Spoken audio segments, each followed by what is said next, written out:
Welcome to episode 0 of Rediscovered. Now, this is my Let's Play series in Vintage Story, and you might be asking yourself, what exactly is Vintage Story?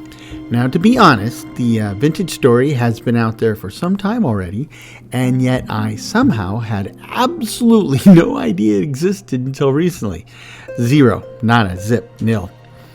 But in my defense, it seems that a lot of people, including some pretty hardcore dyed-in-the-wool survival gamers, had no idea either.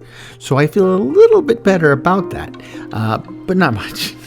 In fact, it was only after YouTube creator Valen started posting vintage story videos on his channel, Mischief of Mice, that I learned about the game at all, and then there was some additional confusion around that because when I was watching the video, I thought he was playing modded Minecraft. Now, it sure looked like Minecraft, and it sure acted like Minecraft, and it sounded like it too. And I'd be willing to bet that if you could taste and feel Minecraft somehow, it would taste and feel like that as well. Though heavily modded Minecraft to be sure. But it wasn't. And when I went out on the web to learn more about the game, I discovered that once upon a time, several years ago in fact, Vintage Story was indeed a Minecraft mod. However, as vanilla Minecraft continued to grow and change in different directions, the mod authors decided to scrap the mod entirely and instead came up with their own custom game engine from scratch. And to be fair, their new game engine has a lot in common with Minecraft, at least on the bits that face the player. But from my play testing, it seems to be faster, more configurable, and overall better looking than vanilla Minecraft. In fact, it seems to be much more so.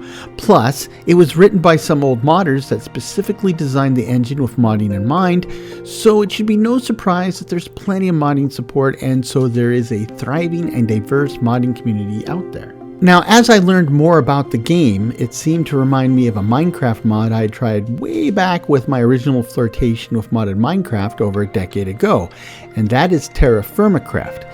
Now, I checked, and Terra Firmacraft is still out there, and when I delved down into the wiki for that mod, it seems that it's grown bigger and more complex over the years. Now, based on the small amount of research I've done so far, it seems like Vintage Story uses a lot of the same elements and concepts as Terra Firmacraft, but in simpler and more streamlined versions, and there's a story supernatural element layered on top of the solid survival engine. So, I think this game might be easier for people familiar with Minecraft that are looking for something both more realistic and more interesting without things getting too realistic or interesting. You know what I mean? Of course, that's just from what I've seen over the last few days of spotty research crammed into the little time slices between my day job and being a dad. Now, if any of you have any insights about Vintage Story, or Terra Firmacraft, and or comparisons between the two, or even being a parent for that matter, by all means, please share with the rest of the class in a comment. So where should I start? Now, the game has several preset play modes, including Standard, Exploration, Wilderness Survival, Homo Sapiens, and Creative Building. Now, while you can certainly go with the presets, there are extensive options to customize, so the presets are a great place to start and from which to tweak. Now, of these, the Creative Building mode is basically the same as Minecraft Creative Mode with a blank super flat world. Now, I won't have much need for that for this series. Then, in order of relative difficulty, there is the Exploration preset where a lot of the hostile mobs and survival elements of the game are disabled or toned way down. Now, if you want to focus on building and exploration, this is the choice for you. Now, I tried it for a few hours, and quite frankly, this was the coziest gameplay I have ever had. It's a fantastic mode for lowering your blood pressure, but maybe not so great for a Let's Play series. Next is the Standard mode, which is the default package. Now, all the bells and whistles are turned on, and life is no picnic in this mode.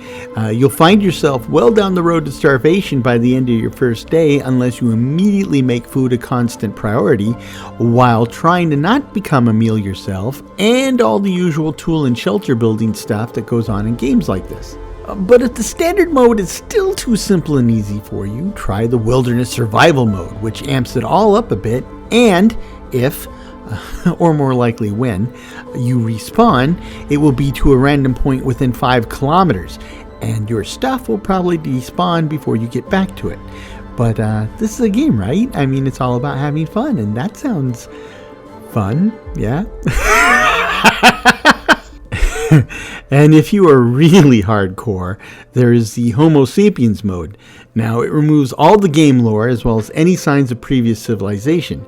You are the first, only, and most likely last human on the planet. And the emphasis on realistic survival's amped up even more. So it's a good practice for the impending fall of civilization.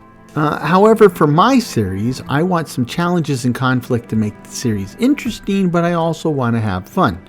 Now, I've played a few hours in both Exploration and Standard, and I think I'll go with Standard.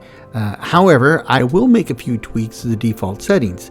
Now, I have found the hunger and food spoilage in Exploration to be just too gentle, and the same mechanics in Standard to be just too harsh. So, at least in my opinion they are. So, I will tweak those to be in the Goldilocks zone, exactly halfway between the two. Now, there's also a mechanic called temporal instability. Now, the bad guys in the game are bears, wolves, and everything and anything to do with this temporal instability. Now, this mechanic has three aspects. The first is that the game world is made up of positive, negative, and stable zones of temporal flux, or whatever they call it. Now, I prefer to call it mojo, so if I say mojo, you should just automatically assume that I'm talking about this temporal instability mechanic. This is represented by the brightly colored cyan gear in the middle top of your hotbar. When you are in a region of positive mojo, the gear spins clockwise and all's right with the world. Or at least in regards to the temporal stuff. You can still fall or starve to death, and of course there's always the danger of getting mauled by a bear or a pack of wolves, just like in the corporate world, but a little more literal. Now, when you are in a region of neutral mojo, the gear might slowly spin back and forth, or not at all, and this is still perfectly acceptable and safe aside from the risk mentioned before, especially about the apex predators that consider you to be nothing more than a walking sack lunch. But when you are in a region of negative mojo, the gear starts spinning counterclockwise and the color starts to drain from the gear. And the longer you remain in the zone and the more color that drains from the gear, the weirder and more dangerous your situation will become. Now, first you will start having trouble with your vision and the color will begin to drain out of the world. And after a while, some pretty wild and hideous creatures will start spawning near you, and they are not here for a tea party, unless it's to make finger sandwiches with your fingers. The longer this goes on, the bigger and badder these guys get, and you are now in between worlds at this point. You are transitioning from, to use the Minecraft term, the overworld, into a similar but different dimension called the Rust world. Now, if you want to kind of sort of draw parallels to the Upside Down in Stranger Things, I think that's probably a fair example. So is Las Vegas.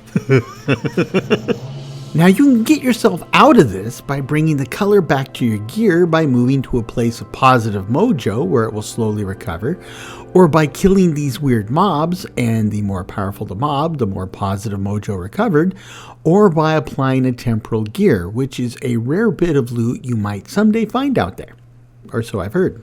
Now, all of that is tied to the lore of the world, but exactly how? I don't know yet.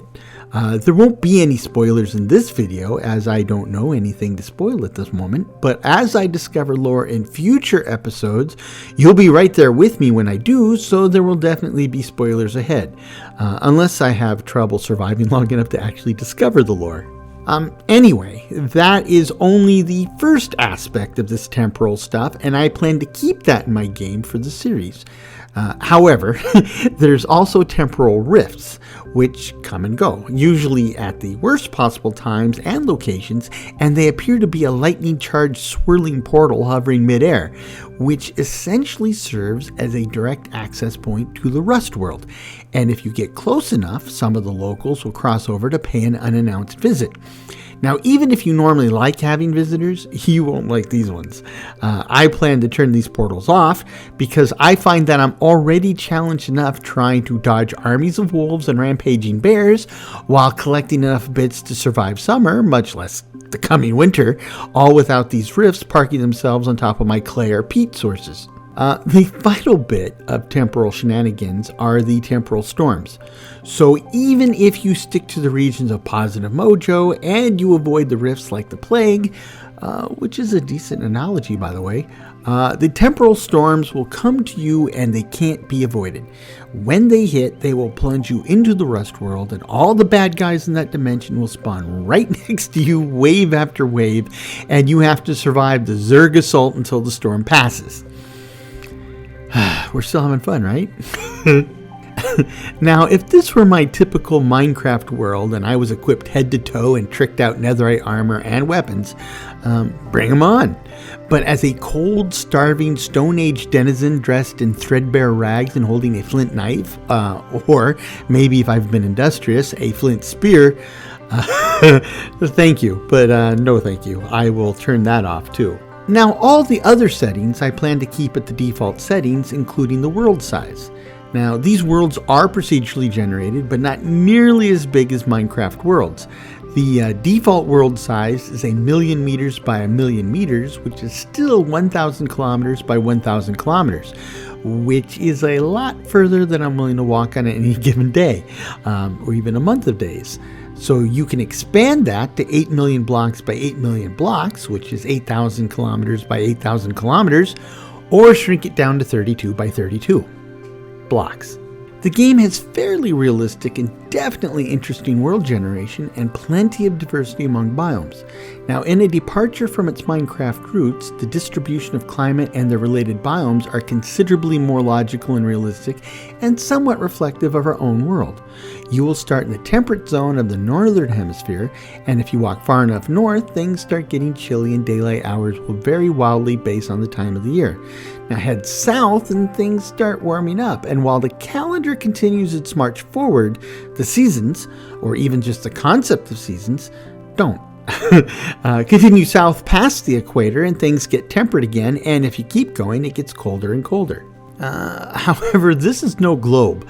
When you reach the end of the world, you reach a big drop-off, and this makes Vintage Story perfect for those flat earthers that have found our own real world disappointingly spherical. But for this series, I will keep my world at the default 1,000 kilometers by 1,000 kilometers. With all that said, what will be my intended point of this playthrough? Well, this is my foray in unmodded Vintage Story, just like I did with Minecraft way back in the day. But this time, you are invited to come with me for the journey. Now, the point is that this will be a learning experience.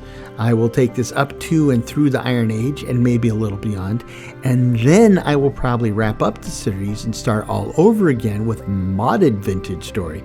But by then, I hopefully will know a great deal more, and I will put together a mod mix and have a plan like I do with my Minecraft series. And then I will kick off a new and longer term series. But that's still a long ways in the future. So in the meanwhile, I will be collecting the random stones I find on the ground and clearing every berry bush I run across. I hope you will join me on this little adventure. And until next time, please take care of yourselves out there. I hope this finds you and yours in good health, good spirits, and a touch of good fortune. Cheers.